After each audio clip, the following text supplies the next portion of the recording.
ఇప్పుడే OG movie చూసినాం. అసలు ఫ్యాన్స్ కి మాత్రం full meals, 100% full meals, unlimited meals బాగా ఎక్సైట్మెంట్ ఫీల్ అవుతుంది. అన్లిమిటెడ్ మీల్స్ పెట్టిండు సుజిత్ అన్న. నీకు పెద్ద కట్అవుట్ కొట్టించి మా ఇంట్లో పీకే ఫ్యాన్స్ అయితే నీకు ఇంట్లో ఫోటో పెట్టుకొని దండేసి రోజు పాలాభిషేకం చేస్తే తక్కువే. తమనోదికి డ్యూటీ చేద్దాంటే సుజిత్ సాంబో డైరెక్ట్ సుజిత్ సాంబో అట్లా అసలు ఫస్ట్ టీఎఫ్ఐ సాహో మన వాళ్ళకి టీఎఫ్ఐకి అర్థం కాలేదు కానీ సాహో మాత్రం ఒక range movie, Hollywood epic movie, అది క్లాసిక్ మూవీ. క్యారెక్టరైజేషన్స్ కూడా బాగానే ఉంటాయి అందులో. క్యారెక్టరైజేషన్ కూడా బాగానే ఉంటాయి.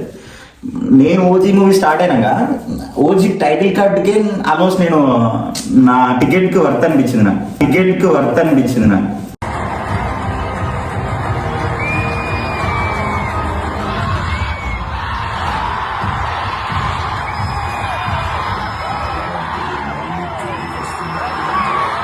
అసలు డైరెక్టర్ది ఎంత తోపు అంటే హైప్ ఉండు కన్నా హైప్ రీచ్ చాలా ఎన్నో సినిమాలు హైప్ ఉంటాయి బట్ రీచ్ కాలేకపోతాయి. బట్ ఇది ఇంత హైప్ ఉన్నదో అంత మించి రీచ్ అయ్యి చూసినా. క్యారెక్టరైజేషన్ కానీ తీసుకపోవడం కానీ ఇంటర్వెల్ సీన్ అసలు మెయిన్ ఇంటర్వెల్ సీన్ పీక్స్ గా అసలు ఈ సమాజం యాక్సెప్ట్ అయితే యాక్సెప్ట్ చేయదు కానీ ఆఫ్టర్ ఇంటర్వెల్ నాకైతే బీభత్సంగా నచ్చింది. అసలు అంతగానో ఎగ్జైట్ అయిన మూమెంట్ ట్రిపుల్ లో మన యానిమల్స్ తోటి వస్తాడు చూసాం. ఆ ఫైట్ లో నేను అంత ఎగ్జైట్ అయినా. తర్వాత అంతగానో ఎగ్జైట్ అయిందంటే మన ఓజీ మన ఇంటర్వెల్ సీన్ కే. నాకు ఒకటి ఒక సీన్ అంటే పీక్స్ ఇష్టం నాకు. ఏంటంటే ఎనిమల్ మూవీలో రణబీర్ కపూర్ గన్ పట్టుకొని వస్తాడు, ఇందులో జానీ ఇలా ఒక డైలాగ్ చెప్తాడు, జానీ ఈజ్ ఎమోషన్ అని చెప్తాడు, అప్పుడే గన్ పట్టుకొని వస్తాడు. పీకి కాదు పీక్ అసలు. బ్రదర్ ఇంకోటి చెప్పుకోవాలంటే పోలీస్ స్టేషన్ సీన్ భయ దావడే దాన్ని కొట్టే సీను. నేను ఇన్ని రోజులు పుష్పాలో పోలీస్ స్టేషన్ సీన్ నేను ఎక్కడ వినగా సీన్ అల్టిమేట్ సీన్ అని చెప్పుకున్నాను.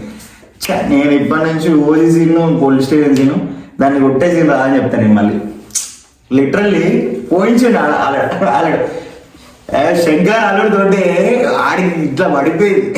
మామూలు కత్తి తీసుకురా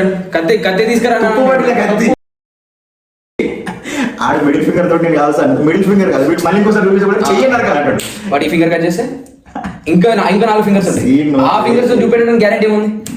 స్క్రీన్ ప్లే కూడా మామూలు స్క్రీన్ ప్లే కాదు. సుజిత్ ఫ్యాన్ గా నాకు ఒక చిన్న సాడ్ మూమెంట్ ఏంటంటే జానీ మూవీకి ఇంకా మంచి జస్టిఫికేషన్ కాలేదని నాకు ఎప్పటి నుంచో ఉండే. ఈ మూవీతో అది తీరిపోయింది నాకు.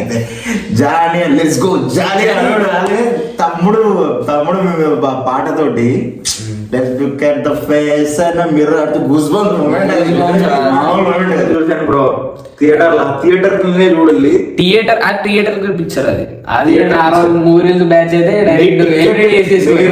టికెట్ మాత్రం వర్త్ సినిమా భయ. ఇది చూడాల్సిన సినిమా, ఫ్యామిలీ తోటి పోయి చూడాలి. మంచి స్క్రీన్ ప్లే, మంచి స్టోరీ.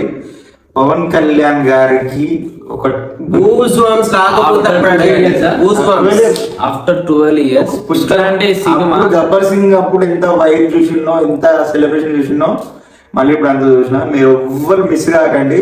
చూసే వాళ్ళు ఉంటే మీరు మీ అభిమాన థియేటర్ లో చూడండి. బాయ్.